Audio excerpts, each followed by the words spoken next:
Ho, ho, ho! Merry Christmas. Welcome to episode 6, Project 73 LT1 build.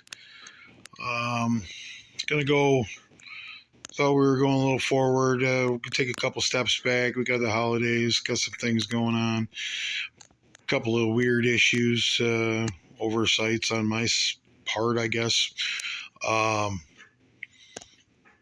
first, first one where we'll say I just goofed and I put a new chain on and I put the wrong gear. I put the old gear on it.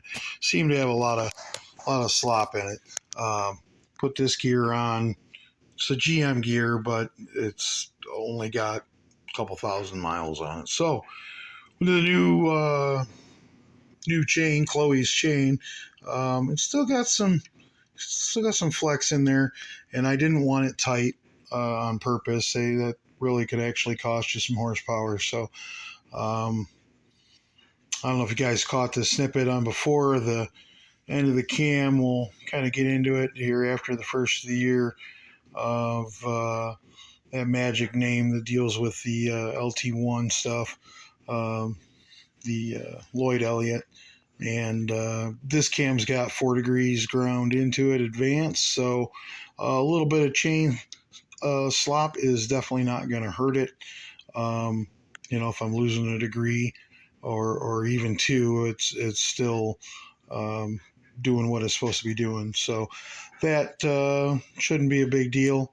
The oil pump, well, I'll you'll see a couple of the pictures, but I didn't realize I had it all cleaned up, knocked it out, and actually was going to do a little cheat job and put it in the freezer for, I don't know, it was an hour or so. Make it go in a little bit easier. And well, come to find out, the pickup hole was only 5/8, and this is a 3/4 pickup. So I spent all that time porting that guy out for for nothing for now.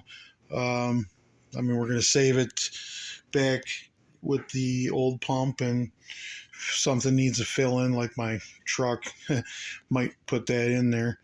Um, but yeah, I had to take the bottom plate basically off the other pump, and don't need to port it as much when the hole is uh,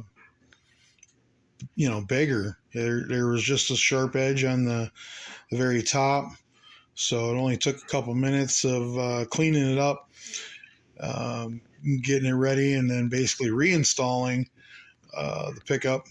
I did notch where the bolt goes in so that it was freer.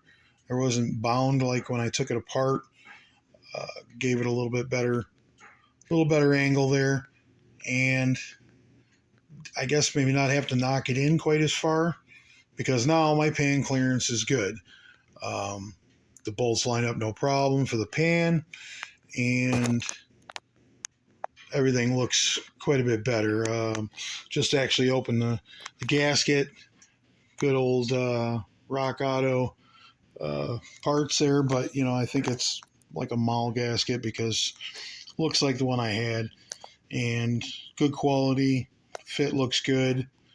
Um, so we're gonna be able to seal it all up. Did took some stuff to work and cleaned the timing cover there real good. That took some time. Get all the gasket material and the rear main housing. Get all the bits of RTV. Get everything super clean. New seal there to put in it.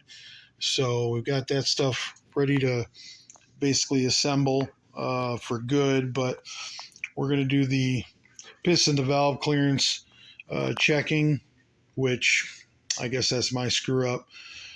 Somehow I ordered 7/16 3/8 rocker studs, and I wanted 3/8. So I don't know if I fat fingered it or just didn't have my glasses on. I don't know. But we're going to have to correct that to do this properly. But actually, I'm going to use one of the old heads with no gasket on there. I'm going to clean that up a little bit, and then we'll set that on there and do a preliminary check, because I didn't really want to take the valve springs out of the other head to make it easier without, I don't have a solid roller lifter handy.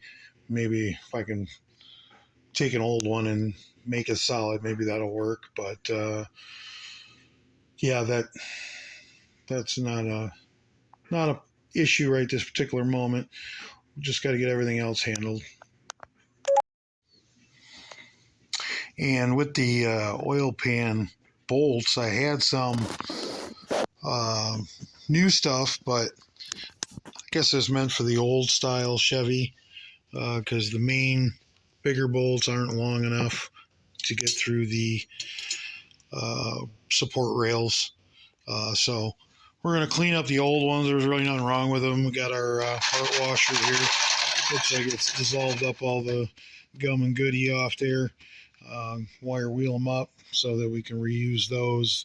They've got a flanged bull's head to them. I kind of like that a little bit better. So we're going to use those guys to put this pan back on and seal it back up, make sure we ain't got no leaks.